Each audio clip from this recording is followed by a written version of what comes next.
The briefing room at the Elite Tactical Center was dim, filled with the low hum of air conditioning and the sharp scent of cold coffee. Elite operators sat in tight rows, scanning mission data for a high-stakes simulation. In the far back, a woman stood quietly, Elena Cross, marked simply as support staff on the official roster. To the room, she was invisible, just another background player. But as the lead officer flipped to the classified performance file, a legendary call sign flashed across the screen. Iron Wolf. The room went silent. Who is assigned under this call sign? No one answered, until the support girl finally stepped into the light, revealing a truth. Elena Cross was 32 years old, and in the high-octane, adrenaline-soaked world of the Special Operations Training Command, she was essentially a ghost.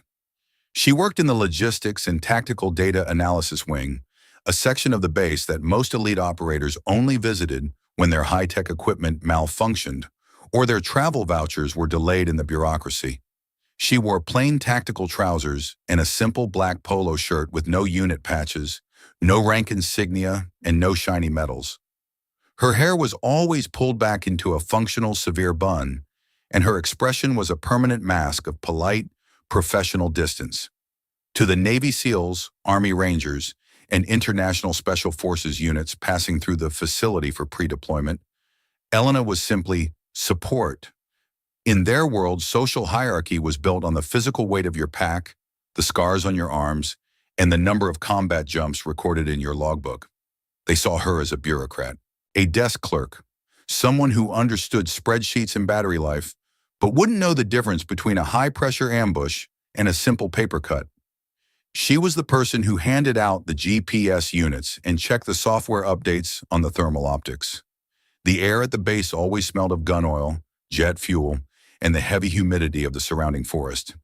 It was a place for predators, and Elena looked like prey. "Hey, Elena," a young operator named Miller had said earlier that morning, tossing a broken radio onto her desk without even bothering to make eye contact.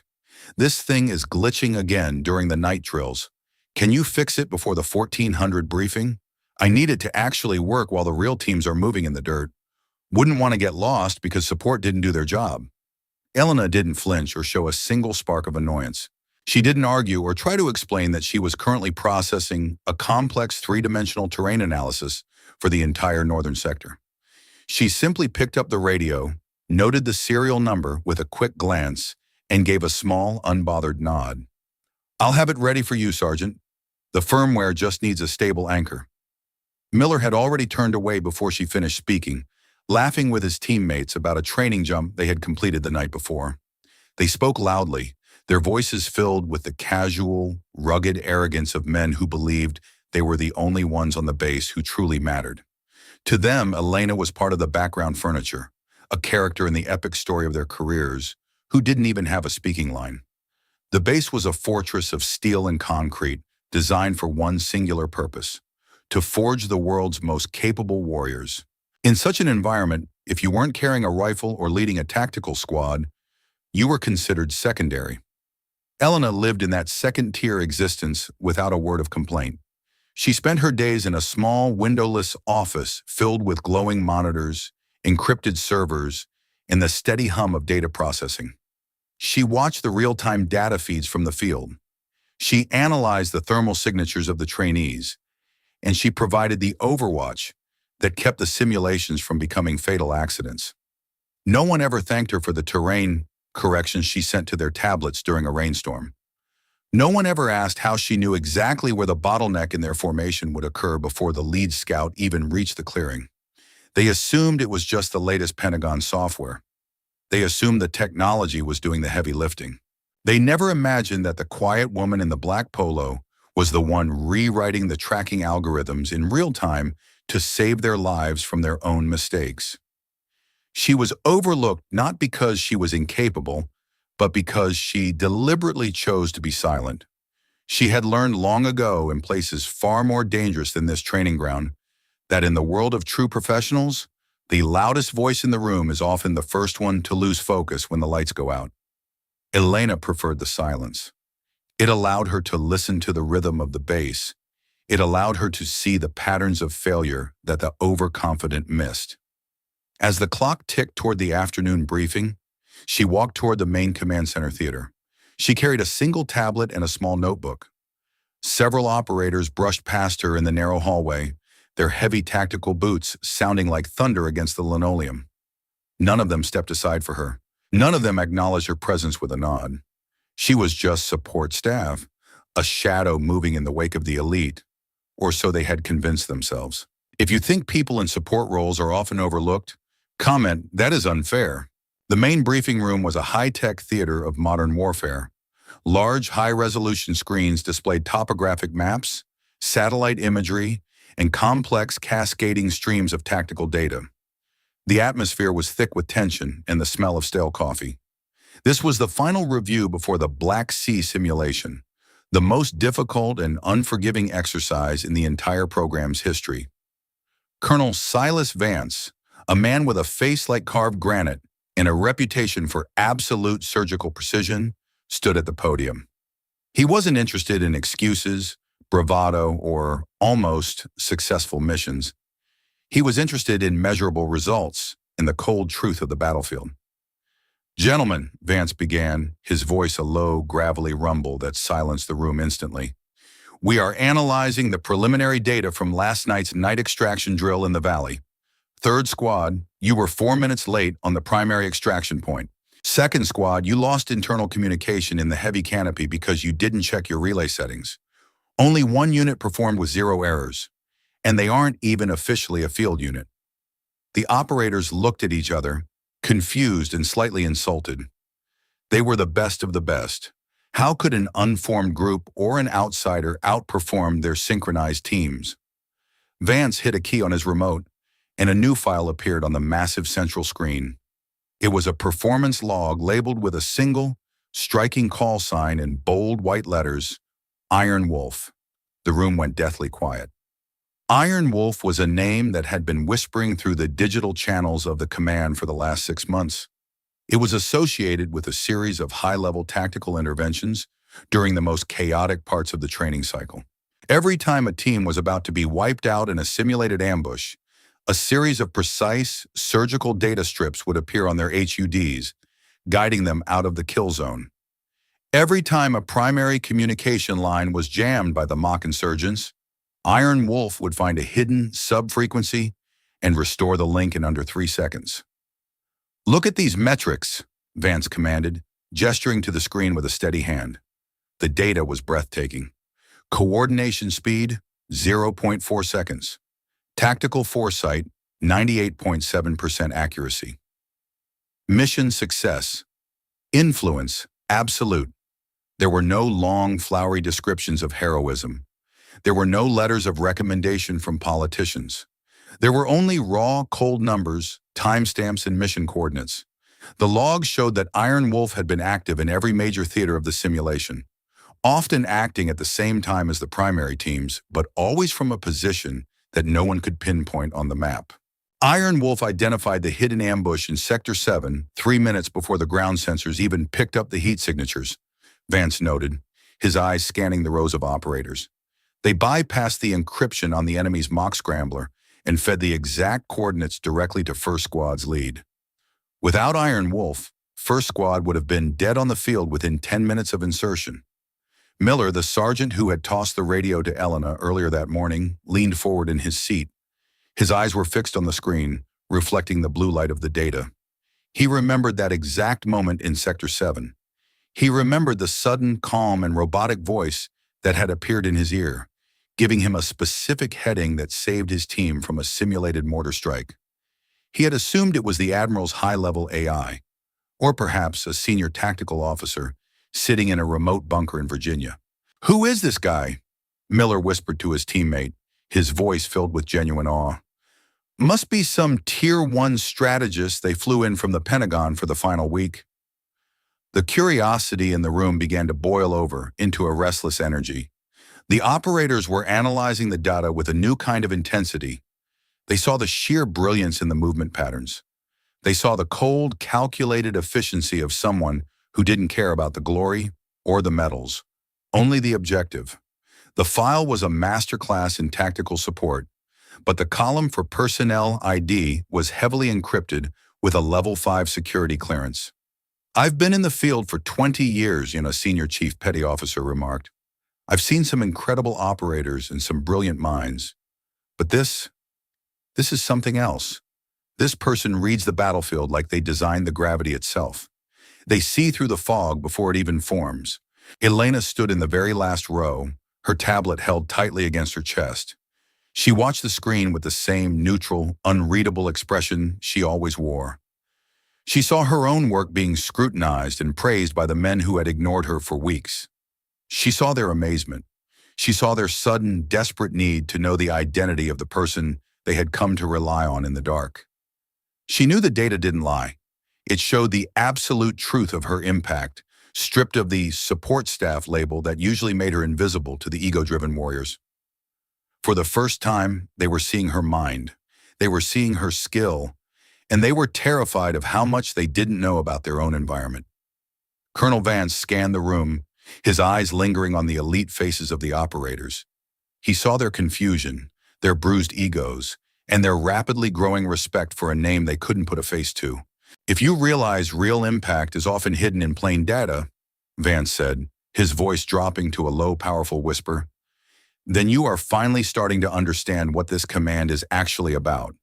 It's not about who shouts the loudest, it's about who keeps the team alive. If you realize real impact is often hidden in plain data, comment, 'I was wrong.'"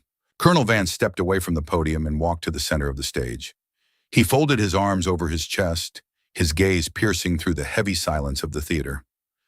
"I asked the High Command for the identity behind the call sign Iron Wolf this morning," Vance said, his voice echoing off the walls. "I was told that the individual is not a visiting strategist, and they are not a ghost from the Pentagon. They are currently assigned to this base as part of the standard support rotation." The room erupted in a low, frantic murmur of disbelief. Support? The person who was outthinking and outmaneuvering Tier 1 operators was a desk clerk? A logistics officer? It seemed impossible. "Who is it, sir?" Miller asked, his voice cracking slightly with a mixture of excitement and dread. "Which strategist is it? Is it Major Harrison from Intelligence? Or is it one of the tech leads from the Cyber Warfare Wing?" Vance didn't answer Miller immediately. He looked at the digital roster in his hand, then looked back at the rows of elite operators. "Personnel assigned under the call sign Iron Wolf. Identify yourself to this command. Now." The silence that followed was heavy. It was the kind of pressurized silence that precedes a massive explosion. Every head in the room turned, looking for a tall, decorated officer to stand up and take the credit. They looked for the loudest, most confident man in the room. They looked for a shadow in a flight suit or a ghost in a ghillie suit. No one moved. Then, from the very back of the room, near the water cooler and the stacks of extra folding chairs, a chair scraped against the floor. It wasn't a loud or dramatic sound, but in that vacuum of silence it sounded like a gunshot. Elena Cross stepped out from the shadows of the back row. She didn't walk fast. She didn't look for the spotlight.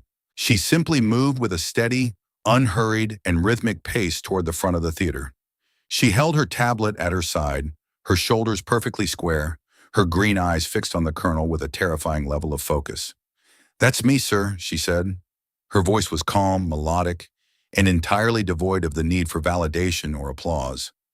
The room didn't just go quiet. It felt like the air had been physically sucked out of the building. Miller's jaw literally dropped, his mouth hanging open in a mask of shock. He looked at the woman he had called a T-girl just hours ago. He looked at the woman he had told to stay in her lane and fix his radio. And he tried to reconcile her with the tactical genius on the screen. "Elena," Sarah, a senior medical nurse sitting in the front, whispered from the side. You are the Iron Wolf?" Elena didn't look at Sarah. She didn't look at Miller. She kept her focus entirely on the commanding officer. Colonel Vance stepped toward her, his expression unreadable to everyone but Elena.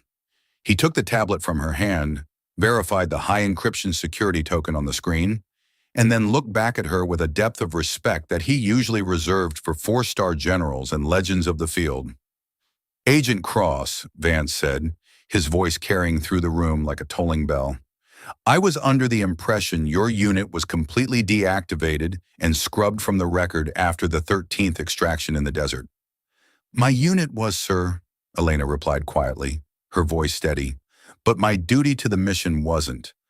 I was told this base needed a support technician to manage the new simulation software. So I became a support technician. I go where the gap is, sir."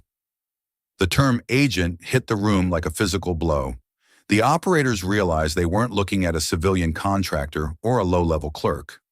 They were looking at a survivor of the black box units, the legendary deep cover operatives whose names were removed from the census and the military records for the duration of their service. Miller felt a cold, numbing wave of shame wash over him. He remembered the radio he had tossed at her like she was a servant. He remembered the arrogant comments about support staff not doing their job. He realized that while he was playing soldier in the dirt, she was the one holding the entire tactical universe together from her windowless office. She was the one who had saved his life in Sector 7 while he was insulting her mind. "Why didn't you say anything?" Miller blurted out, unable to contain his confusion. "When I mocked you this morning, when I told you to fix my radio and stay out of the way, why didn't you put me in my place? You could have ruined me." Elena finally turned her gaze to Miller. Her eyes weren't angry or vengeful. They were simply profound. "It wasn't needed, Sergeant. My role was to support your success and ensure you made it home, not to feed my own ego with your embarrassment. If your radio was broken, it was my job to fix it, whether you knew who I was or not. The mission doesn't care about your manners." The logic was so pure, so professional, and so utterly devoid of pride that it silenced Miller completely. He realized that he had been looking for a boss to fear, but he had been standing in the presence of a true leader to follow. Colonel Vance gave a sharp, crisp nod. "Gentlemen, you have been training for months to become iron, but you forgot the most important lesson. That true iron is forged in the deep shadows, not the spotlight. Agent Cross has provided you with a level of tactical overwatch that you didn't even know was humanly possible. And she did it while you treated her like an intern." Vance turned back to Elena and did something that made every jaw in the room hit the floor. He stood at full attention, clicked his heels, and gave her a sharp, formal military salute. A full colonel saluting a support staffer in a polo shirt? Elena didn't return the salute. She was no longer in a military rank that required the formality, but she acknowledged the gesture with a dignity that settled the matter forever. The operators realized that the support label was just a cover for a level of capability they hadn't even begun to master in their own careers. "From this point on," Vance announced, his voice booming, "Agent Cross is the lead tactical evaluator for the final simulation. Any team that fails to follow her directives or treats her with anything less than absolute priority will be dismissed from this program immediately. Is that understood?" "Yes, sir," the room roared back. But the roar was different this time. It wasn't a shout of bravado or empty noise. It was a shout of realization and newfound respect. Elena turned and began to walk back to her seat. The path cleared for her instantly. Every operator stepped aside into the aisles, their heads bowed in a silent, hushed reverence as she passed. They didn't see the bun and the polo shirt anymore. They saw the Iron Wolf, the one who watches over them in the dark. If you believe real capability doesn't need to be announced, comment, "I am indebted." The briefing continued for another hour, but the energy in the room had shifted permanently. The operators were no longer looking at the maps with their usual swagger and confidence. They were looking at the data streams with a new kind of hyper-awareness. Every time a terrain correction appeared on the screen, they thought of Elena. Every time a frequency shift was suggested by the system, they knew whose mind was actually behind the logic. Miller sat at his desk, his eyes fixed on his notebook. He didn't write a single word for the rest of the meeting. His mind was on a loop, replaying every single interaction he had ever had with Elena Ward over the last month. He thought about the way he had dismissed her questions during the initial orientation. He thought about the way he had once complained that her coffee was too strong and amateur. He felt small, not because Elena had punished him or reported him, but because she hadn't. Her kindness and her absolute professionalism were the sharpest weapons she possessed. They had cut through his ego more effectively than any reprimand could have. After the meeting adjourned, the room didn't erupt in the usual loud chatter and joking. The operators moved quietly and respectfully toward the exit, their movements subdued. Miller waited until the room was almost entirely empty before he approached the back corner, where Elena was calmly packing her tablet into her bag. He stopped a few feet away, his hands tucked into his tactical belt. He looked like a man who had just seen a ghost and was still trying to process the encounter. "Elena," Miller said. His voice was low, devoid of its usual booming, commanding authority. I wanted to come over and apologize for the radio and for everything else I've said. I had no idea who I was actually talking to." Elena looked up from her bag. She gave him a small, weary smile that didn't hold any grudge or bitterness. "You were talking to the support technician, Miller, and that technician still has your radio on the workbench. It'll be ready for your night op by 2000. Miller shook his head slowly, the shame visible in his eyes. "That's the whole point. You shouldn't have been fixing my radio. You should have been leading us from day one. Why did you take this job? Why hide?" Elena took a long breath, her gaze drifting toward the window that looked out over the rain-drenched training grounds. "Because after the 13th extraction, I didn't want to be the one pulling the trigger anymore. I wanted to be the one who made sure no one else had to pull theirs out of panic. Support isn't a demotion, Miller. It's a choice. It's the choice to be the foundation so that you can be the spire. Without the foundation, the spire falls in the first wind. I'm perfectly content being the ground beneath your feet." Miller nodded slowly, the weight of her words sinking deep into his soul. He realized in that moment that respect wasn't something you demanded with a loud voice, a heavy lift, or a high rank. It was something you earned in the dark, in the silence, and in the sacrifices that nobody will ever see on a news report. "Understood," Miller whispered. He gave her a short, respectful nod, the kind of nod a junior officer gives to a decorated veteran who has just saved his life. As Elena walked out of the command center, she merged back into the flow of the base. To the new recruits and the visitors, she was still just a woman in a black polo shirt. But to the elite operators of the Special Warfare Command, she was the legend of the shadows. She had changed their entire worldview in 45 seconds, and she did it without leaving a single scar or raising her voice once. She walked toward the base gates, merging into the evening light, her silhouette disappearing into the distance. She didn't want the credit. She didn't want the statues. She had done the work, and for Elena Cross, that was more than enough. If you believe understanding changes everything, comment, "I will live kindly." The story of Elena Cross is a vital, enduring reminder that we live in a world that is obsessively focused on the surface. We judge people by the roles they play, the clothes they wear, and the volume of their voice. We assume that a support role means a lack of ambition, a lack of skill, or a lack of courage. We think that if someone isn't standing in the bright spotlight, they aren't the star of the show. But the real legends among us don't always wear uniforms or carry badges. They are the quiet professionals, the ones who work tirelessly in the shadows to protect the light for everyone else. They don't need your applause, and they certainly don't need your validation to know their worth. Their value is settled in the actions they've taken and the lives they've saved when no one was watching and no cameras were rolling. True strength is control. It is the rare ability to maintain internal order when everything outside is in total chaos. It is the wisdom to know exactly when to speak and the profound humility to know when to stay silent. Elena didn't need to argue with Miller. She didn't need to put him in his place with a shout. Her character and her history did that for her the moment the truth was revealed in the light of day. We often overlook the Elena Crosses in our own lives. We see the quiet colleagues who never brag about their achievements, the humble neighbors who keep to themselves, and the background players who make our world function every day without ever asking for a thank you. We judge them by their silence, mistaking it for weakness or a lack of drive. But behind those quiet eyes is often an iron wolf waiting for the right moment to act. There are skills built in the dark, lessons learned through profound loss, and a kind of courage that doesn't need an audience to exist. The next time you walk into a room, don't just look for the loudest person or the one with the most flashy title on their door. Look for the person sitting quietly in the corner, the one who is watching, listening, and breathing with a steady, unbreakable rhythm.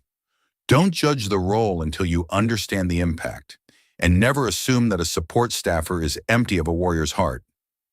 Real impact happens in the moments no one notices, in the 45 seconds of a tactical correction, in the 8 minutes of a rescue coordination, or in a lifetime of service that requires no name on a plaque. Be the person who earns their place through action, not through empty words. Because in the end, it's not what you tell the world you are that matters. It's what the world becomes because you were there, even if you chose to stay in the shadows and let others take the glory. If you believe that people who quietly observe and act at the right moment deserve recognition, leave a comment below. And if this story reminds you that even one small moment can change everything, don't forget to subscribe for more.